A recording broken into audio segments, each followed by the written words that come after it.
Karmelo Anthony was found guilty. I'm going to go out on a limb and say this was 100% race related, period. He got found guilty strictly off of race. We all know if the roles were reversed and it was two big linebacker, black twin brothers picking on a little white kid in the stands, white kid stabbed him, self-defense, he's getting off, period.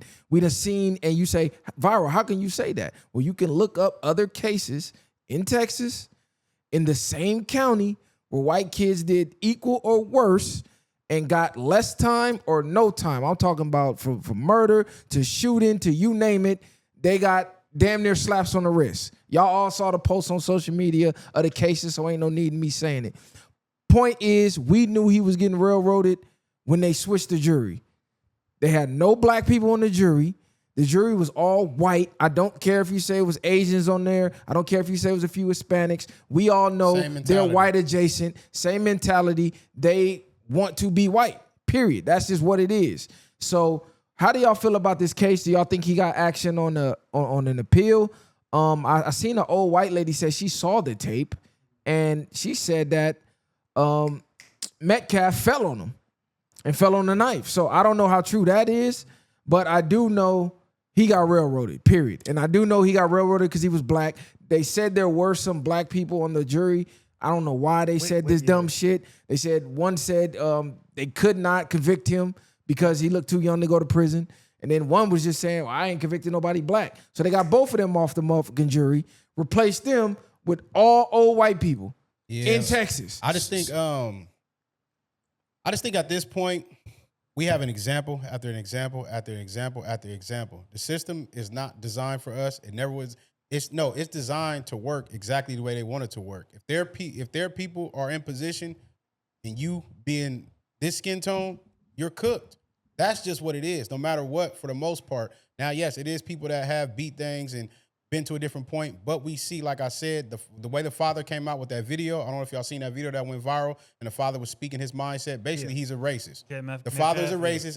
Watermelon felon. Yeah, and the apple don't fall too far from the tree. We know where their mindset came from, based off of the father alone. He was a whole different person before the trial. Now, after, he's talking crazy. He's showing his hand. So now we see that. So a lot of things, he might get an appeal. We'll see down the line once people start to forget about it. But right now, if you're doing anything, you have to be able to be knowledgeable about the law and know the law is not working in your favor. And for us as black people, we have to see the world is against you. No matter what they tell us, they are not living in this skin. They don't understand, and they will never understand. But when you see these things go on, and like you said with the child dude that chased the black boy down that didn't even steal, and manned him down and got off, I don't want to hear nothing about how this law work. And you niggas that be advocating for anything besides what you are is crazy to me. So with both situations, court-wise, the actual acts that took place, everything, I look at it as excessive. And this is what I mean. I don't disagree that this young man was railroaded. That was excessive. The time was excessive. I would hope and believe that he'd get some action and some get back, because quite literally, it was excessive. Now, hear me out. What he did was excessive. I'm not talking about fight. I'm not talking about whooping ass. Whoop ass, fight. That wasn't a I need a knife moment. That's lack of awareness. I don't care that you're young. That was not a kill moment. But I'm sure, considering what you just disclosed, which I did know, the racial undertones, I could see it was some. I already know what happened. We all do. But it's still emotional. It's a very emotional response. And considering everything we just described, knowing the system is against us, I say this constantly. It's not about me dismissing it. So don't be, I'm not dismissing it. What I'm saying is awareness. If you know something is against you, you must exercise a high level of awareness. That does not mean move scarcely. That means be aware. So you handle things accordingly. That was not I need a knife moment. That was I'm going to fuck you up like a motherfucker best I can. That was not I need a knife moment. The knife should have never been involved. And if you understand that, that's what this is. But are they going to take that and drag it? Absolutely. Absolutely. So if you don't understand what I'm explaining, that's because you're highly emotional. By no means am I dismissing the railroading. Am I not understanding what's taking place. What I keep expressing to people in any situation, particularly ours, stop giving them the ammunition. They already got the gun. You just want to feed them the bullets for free. Yeah, I think we came in here a year ago and talked about it. Brought up Texas law. We brought up the multiple caveats that had to be hit for him to clarify or declare self-defense. And I knew that he would be found guilty. I wish I could come in here and when I was wrong and niggas, you was wrong, and he wasn't found guilty and he came in self-defense. But I think, again, when you looked at the law, when you looked at how it happened and how it took place, that was going to ultimately be the decision that they made. I do think the time is excessive. I think that in that moment, a stab was not warranted, but I don't think giving somebody 35 years at 17 years old, I think that's very excessive. I think obviously they was going to throw the book at him. I do think, though, that Karmelo's parents could have fought for him more. I understand that you don't know the law, right? You're just a regular citizen.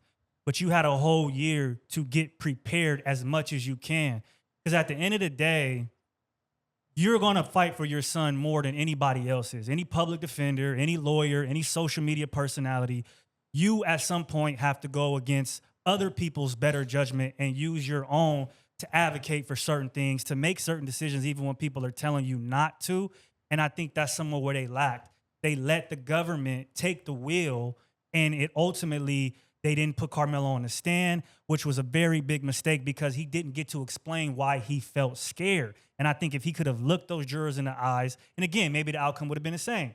But if he would have been able to get up there and said, this was my situation, this is how I felt, this is what I thought, the outcome could have been less time or possible self-defense. Manslaughter or something. It could have been different. And I feel like they didn't put their foot down enough. They listened to other people too much instead of just going with their gut and trying to get their story out there and do more to protect their child.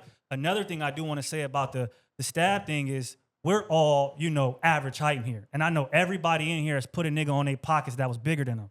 So the bigger they are, the harder they fall. We used to revel in that. We used to take pride. And I knocked the nigga out that was 6 feet. He bigger than me. Whoop-de-wop, whatever. We going crazy. So I think the first thing, and in this generation in general, the first thing is to go for a weapon.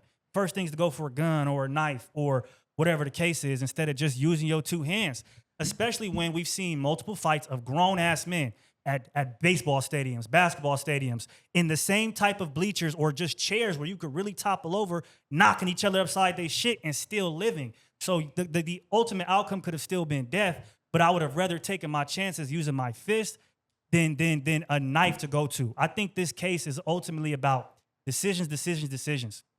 When you make a decision, you have to be willing to stand on that decision because your intent, regardless of what your intent was, it might not always be relayed to the party that received whatever decision you made. So if you felt like something was self-defense, then I think that you have to truly stand in that when you make that decision and understand that it's a possibility that other people don't think the same way. Same thing with Austin Metcalf. He thought he was protecting somebody, right? And you got to really stand in that. Are you truly willing to die for protecting a track meet? He didn't think he was protecting. He thought he was pressing. Or he was, whatever the case is, are you truly willing to lose your life over that? I don't believe he was, and I don't believe his family wanted him to.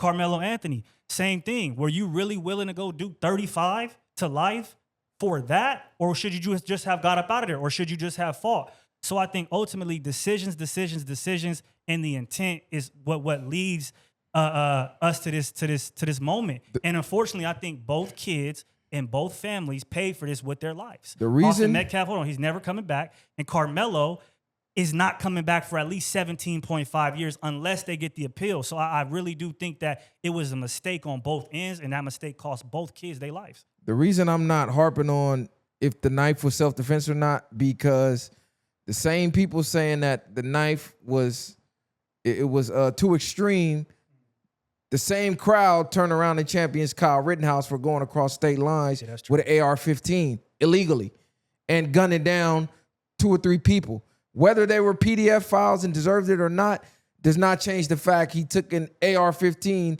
illegally as a minor went across state lines and took 3 lives, and they all said, oh, my, yeah, it was self-defense. They was coming at them. So for their people, it don't matter what they do.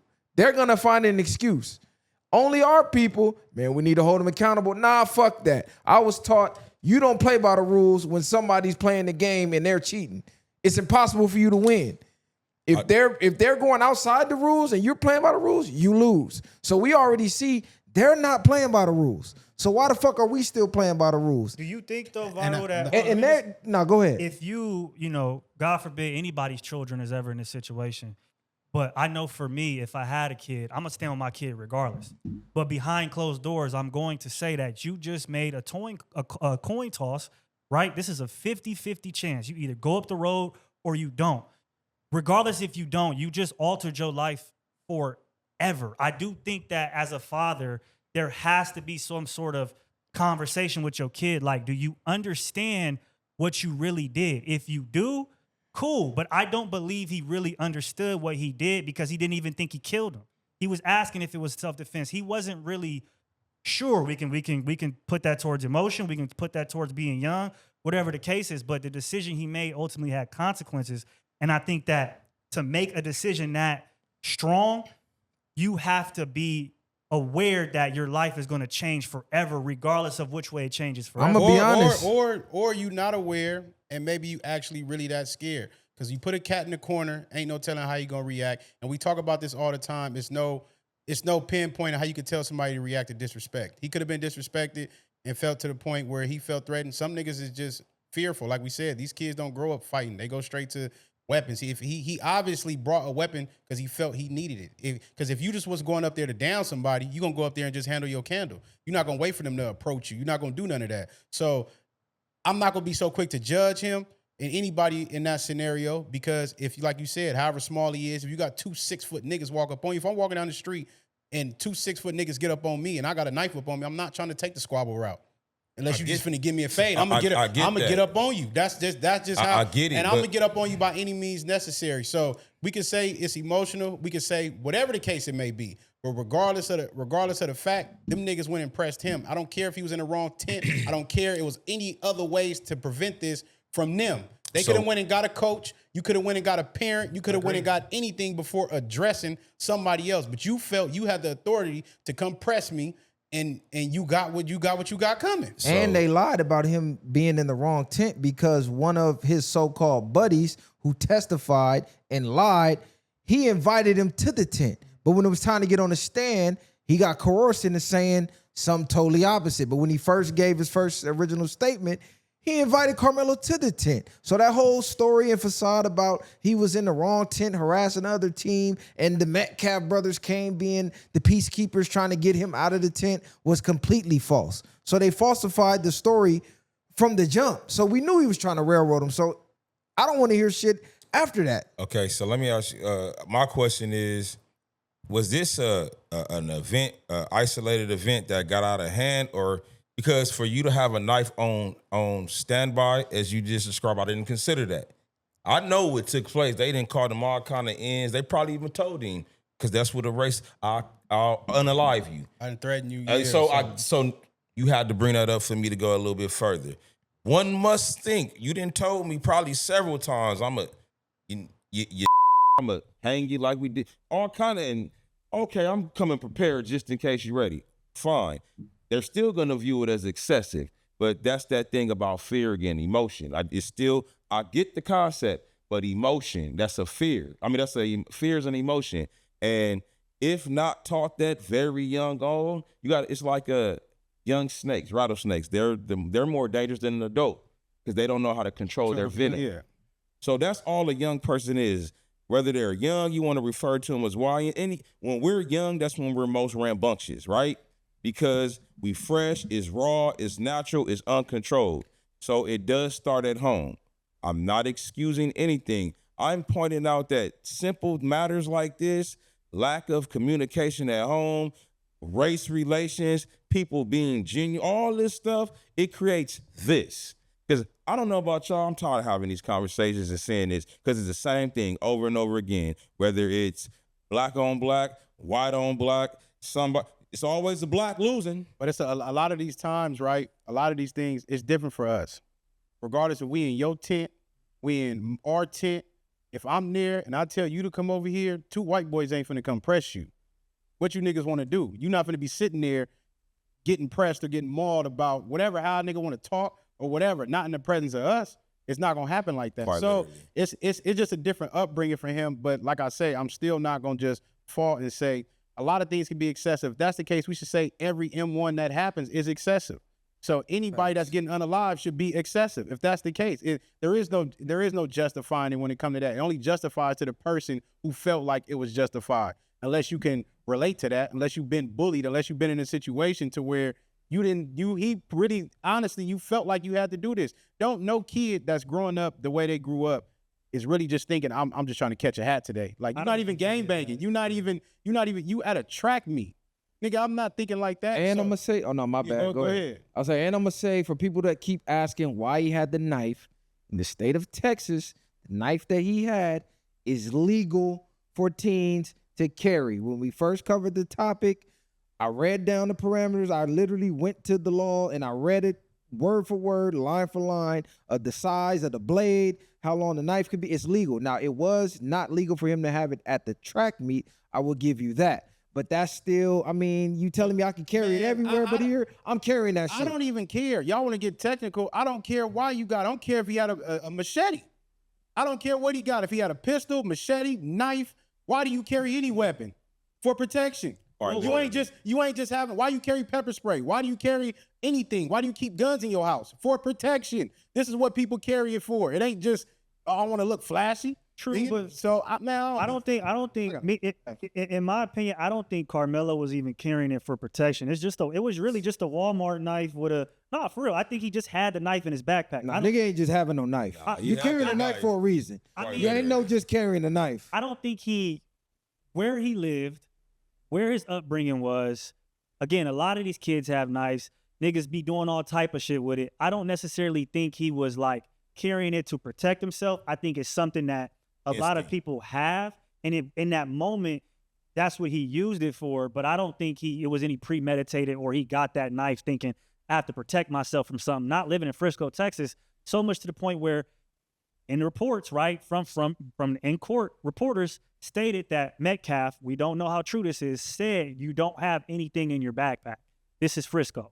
So I don't think he had the knife because he wanted to do something to anybody or felt like he wasn't being, had to protect himself because he living in the suburbs. I think he just so happened to have it that day, and he reached into his bag, and when it came down to it, and he had it there. I think even that, I think the tent thing, I think those two things are very minuscule because there was a murder. So I think we've kind of bypassed the knife, we bypassed the tent. Now it's about the actual action of the murder and what really took the murder or caused the murder to take place. I think that's more of the focus than if he had a knife or not. Who really cares, right? I don't think that was, to me personally, the big part. Was he in a tent or not? Who really cares? Niggas be in a tent, other tents, doing their thing, whatever it is. I think what it really came down to was the shove and then the stab.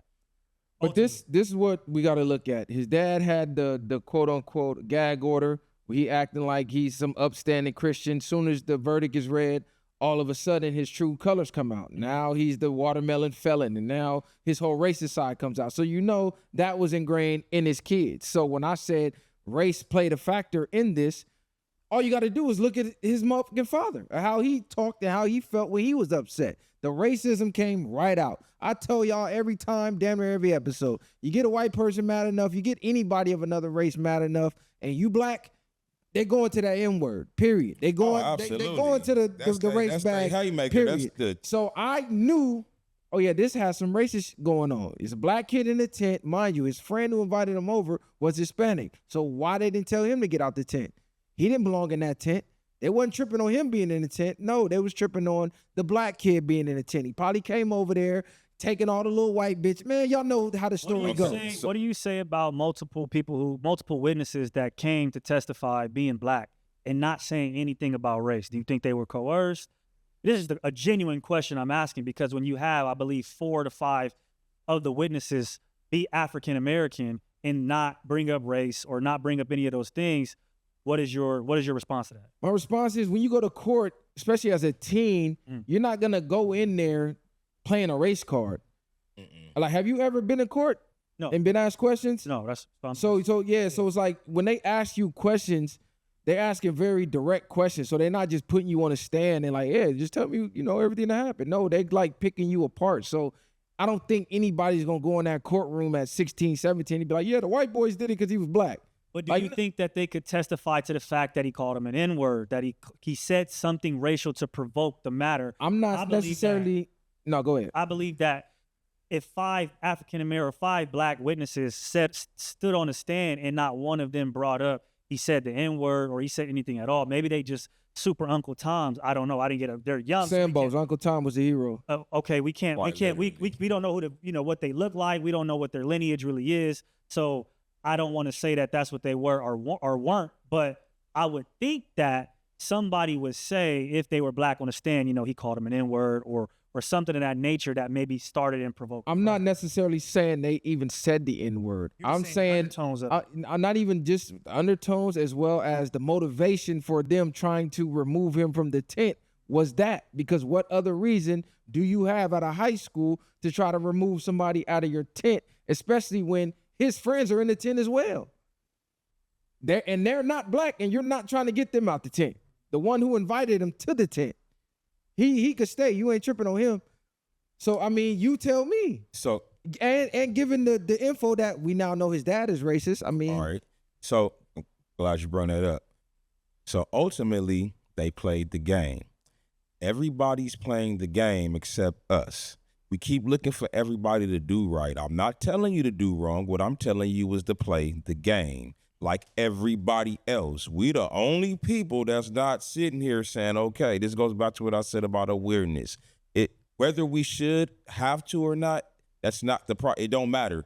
Play the game. Everybody else playing stupid and playing smart and picking and choosing. Why we not? And I'm not saying go around being super militant and hate everybody. I'm not saying that either, but I'm saying play the game. And because we either overly aggressive and emotional or we're too damn naive because we have this, man, it's a new day. They all like us. No, they don't. Your friends do, but we still are under the old laws with new shit. So you got to play the game. And this goes from not being taught at home. The same way they used to teach kids back in the days when Jim Crow was real. Go this way. You take this road. Don't ever go on this side of town. It shouldn't have had to be that way, but they did it. It's the same concept in a new society. It's nothing changes. It only modernizes. So we're living in the modernized times. It's a little bit freer. It's laws set in order, but the game is still the same. So if you're not teaching your kids to play the game, you're going to succumb to it. You're going to become a victim. Again, I'm not justifying it. I don't like it. I've been a victim of it. But you got to play the game. You got to teach your kids these things, what cities, what things, how to go about things. You have to teach them that. Now, I understand shit happens. It happens. It happens. However, since we're dissecting, this is being talked about, you have to teach this shit at the house. Now, look. I look. know why, too. There was false reports of them, of Karmelo's family having a GoFundMe of over $1 million. There was an actual fund, Give, Send, Go, which is a Christian platform that they raised, I believe, $550,000. They did not touch it, though.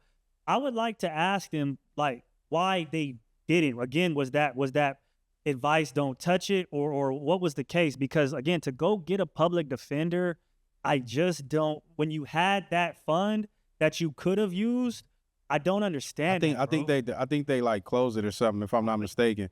But so they couldn't get to it. So yeah. But one thing what they really need to stop doing, like when these situations happen, it needs to stop being broadcasted all over the news. It needs to stop that, because you're going to go get people for jury that's already putting information out there all over the news, and you're already persuading them to already, you already know what you're going to do on the case. Like people that go in there, I've been hearing about this, whatever. They might not even get all the facts. And then when you get in the courtroom, it's a whole different thing. It's a whole different number of facts and things that plays factor. But a lot of you already be swayed, and you having these conversations because these conversations are already being held all over the internet. And now it's to the point where if you already feel him guilty, or you be like us and be like he should get off. But it's the luck of the draw now. Like I told you before, when you have a jury selection, it's not about, you can't pick your jury. So you can't pick a black person. And like bro was saying earlier, the moment you say anything to jeopardize that, that you show any slight favor of that you gonna help this person, get them up out of here. Oh, They quick. get to pick who they don't want on the jury. That's the biggest thing that the lawyers do. So, and then in the next place, like you said, it still should automatically be to a point where, hey, you have a select amount of Hispanic people, a certain amount of black people, a certain amount of white Right. people. That leaves no room for nobody to use racism as an excuse. But you know why they do that? Because if them one black people would have been in there, it only take one to say, I don't think he did it, and he would have got a hung jury, and now this case would have still been going on. But they know it's easy for them to get on one accord. Nigga, they don't care about us. So this is the things we need to understand. And once you get in there, you're not playing your game. And for that one reason, I think he got action at an appeal, because you're supposed to have a jury of your peers. Go look at that jury. Not one person on that jury was his peer. Not one of them old redneck white people, not one of them old Hispanics, not one of them old Asians that we learn hate us, as you can see with the Asian boycott and then their racism coming out all over online. These people hate us. We know that. We got real life experiences. You can look online. You can talk to your friends, talk to your family. You can look in history, however you want to do it. They hate us. They didn't have no black people on that jury. They had nobody that was considered his peer, who from his neighborhood, who from his ethnic background, who grew up in his skin and knew what it's like to grow up in that part of tech. Nobody. So there's no way he got a fair shot. So I think he's gonna be able to get An appeal. an appeal, but we'll have to wait and see, because there's another case I want to cover